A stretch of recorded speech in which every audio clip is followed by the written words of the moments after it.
Ashamaa akkam jirtu daawwattoota keenya oduu fi odeeffannoon keenyaadhaaf jenne kunootiin. Tan seera haaraa baasuu isaa dhaabni yaadannoo aartistii Daadhii Galaaniif barraa'ee Irbuu Doboqaa jedhu qophaa'uusaa fi Masriin dhimma loltoota bobbaasuu irratti Somaaliyaa waliin mari'achuu fi kan jedhu oduu fi odeeffannoo keenyaadhaatiin. Aartistii Daadhii Galaan waggoota 6 dura ture kan inni ajjeefame. Umurii gabaabaa jiraatetti sirboota hedduu kan sirbe yoo ta'u bara 2019tti rasaasa gammachuuf dhuka'ee jedhameen kan ajjeefame. Amma maatiin isaa yaadannoo isaatiif jecha kitaaba Irbuu Doboqaa jedhu barreessanii gabaarra oolchuufi obboleessa Daadhii Galaan kan ture Taaddasaa Galaan BBC'tti akka himetti kitaabichi hojiiwwan aartii Daadhiin hojjetaa ture itti fufsiisuudhaaf akkasumas haqasaa barbaaduudhaaf kan barreeffame jedhan. Kitaabichi yaada maatii hundi irratti hirmaate ta'uu kan himan obbo Taaddasaan itti gaafatamaa fudhatee kan barreesse obboleessa koo barsiisaa Tuujii Galaanii fi anaadha jedhan. Daadhiin erga du'ee waggaa 6 ta'us aartii Oromoo keessatti gumaachinni gumaachee fi erga inni du'ee waa'een isaa baay'ee ka'uu dhabuun maatiin isaa waan itti yaadatamuuf kitaaba kana qopheessuudhaaf murteessanii. Wanti silaa nama kanaaf malu hin godhamneef akka inni nuuf ta'uu fi hin dandeenye. Haa ta'u malee akka maatiitti maal gochuu qabna, maaltu nurraa eegama jennee kitaaba kana qopheessine jedhan. Wanti Daadhiin irraa wareegame baay'eetu jira. Kan ammoo hawaasa Oromoo biraan ga'uudhaaf kaayyoo qabannee kaane jechuudhaan BBC Afaan Oromootti himanii. Daadhiin dargaggummaa isaarraa kaasee bara bulchiinsa sirna wayyaanee si'a hedduu hidhaa fi rakkoo garagaraatiif saaxilamaa akka turee fi manneen hidhaa Bishooftuuf Baatuu keessatti waggoota hedduuf gidirfamaa tureera.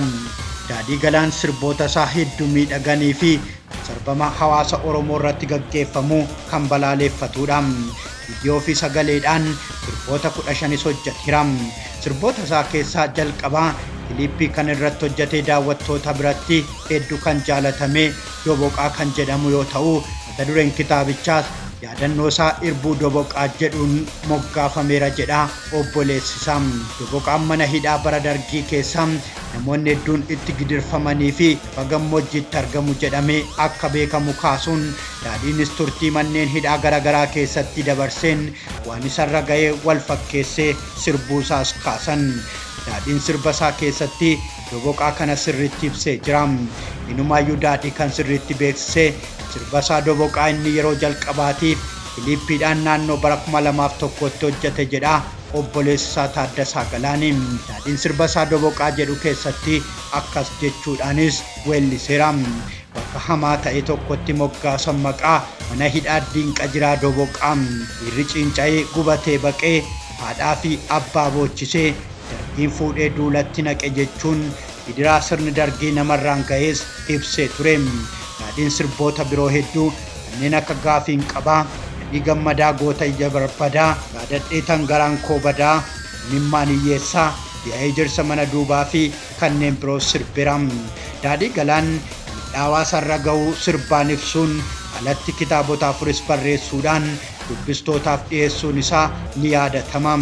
Daadhiin weellisaa qofa osoo hin taane barreessaadhas kan jedhu obboleessi isaa Taaddasaan sirboota 40tti siqan kan qabuu fi kitaabota hedduullee barreessuudhaaf osoo kaayyoo qabuu karaatti hambisanii jedhe.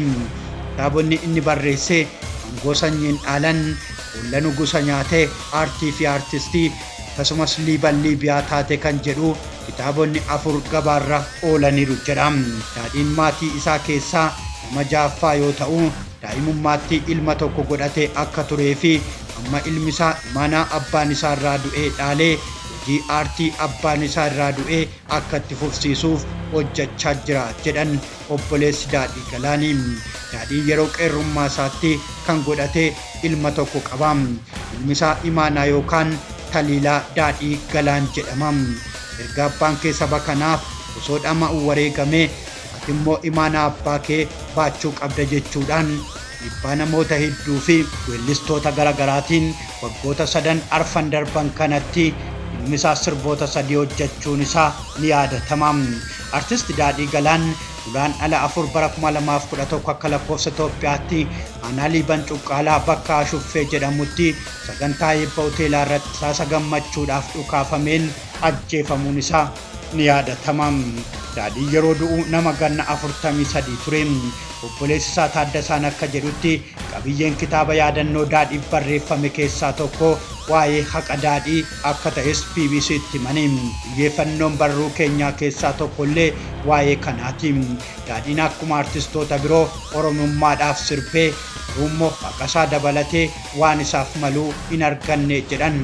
Siidaan gooticha tokkoof maluun dhaabbanneefi siidaan waafuu fi barjaan tokkollee maqaa isaatiin hin moggaafamne jechuudhaan komii qaban himaniiru. Du'a artistii Daadhii Galaaniin wal qabatee haqa kenname irratti maatiin akka hin quufnee fi haqa kennamettis akka hin gammanne irra deddeebi'anii himuun isaanii ni yaadatama.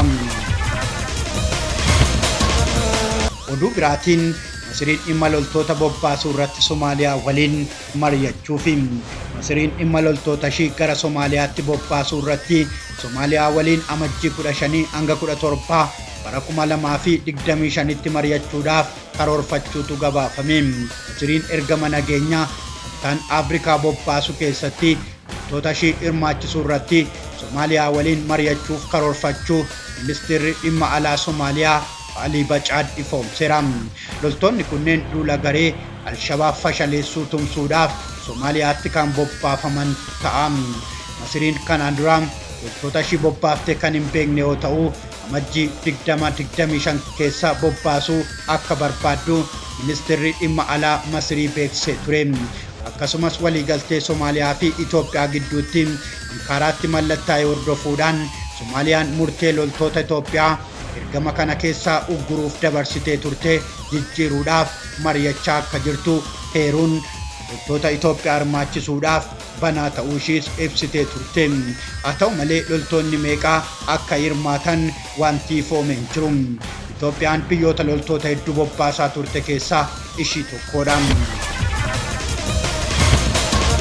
Odeeffannoo keenya xumuraatiin miidhaan qaamolee walabaa Feesbuukii fi Instaagiraamii to'atan hojiirraa gaggeessuu isaa beeksise. Miidhaan erga qaamolee kanneen ari'ee bakka isaanii kan mataa isaa buufate. Namoonni inni bakka buufate sun ammoo community notice jedhamu. Kana jechuun fayyadamtoota miidiyaa hawaasaa irratti yaada kan kennan fayyadamtootuma malee namoota biraa akka kanaan duraa siyaasa golgatanii sagalee namaa ukkaamsan miti. Hundeessaa fi hoogganaa olaanaan Meettaa Maark Zuukarbargii akka jedhutti qaamoleen sadaffaan qabiyyee hordofaa turan loogii siyaasaa qabu jechuudhaan qeeqanii. Haala kanaanis qaamoleen loogii siyaasaa qaban hin barbaannu kan jedhan Maark Zuukarbargiin yeroon kun yeroo namni kamuu mirga yaada keessoo fi keessa isaa bilisaan itti ibsachuu danda'uudha jedhan.